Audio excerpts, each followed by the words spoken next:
Today's making sense question. I've heard the term EBITDA. What does that mean? EBITDA, to break it out, or kind of what the specific kind of abbreviation means, is earnings before interest, taxes, depreciation, and amortization. So really, again, interest, taxes, depreciation, and amortization.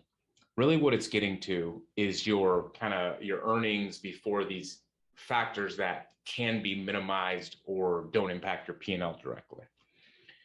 Your EBITDA is really kind of like your operating profit.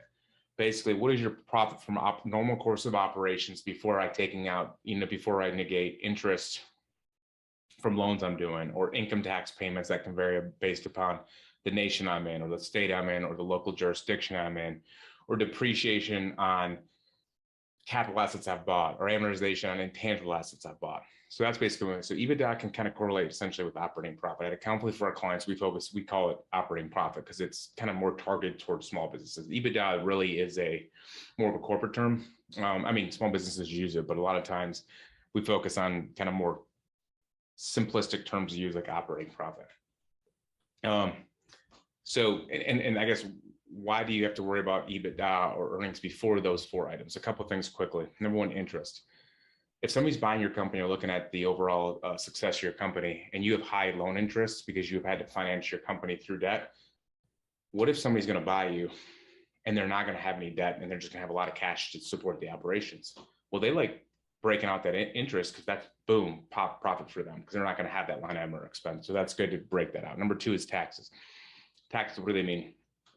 It means taxes that are basically location dependent.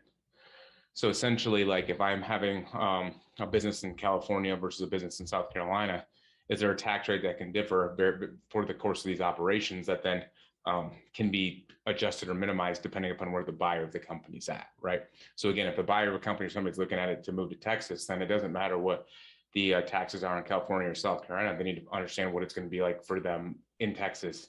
And so then they need to apply that percentage or that tax rate to the overall kind of P&L. Number three, depreciation and amortization. They're kind of one and the other. Depreciation is depreciating a fixed assets that's tangible, right? Actually, something you can touch. Amortization is amortizing a intangible asset that's capitalized in the balance sheet, something that you can't touch, a website, a trademark, trade secret, etc. Goodwill. Those two you don't like putting above an operating profit because those really aren't the normal course of operations. That's more of a, hey, I've already bought this product. It is what it is in terms of how I'm financing it or whatever, but it's supporting the success and revenue of my business.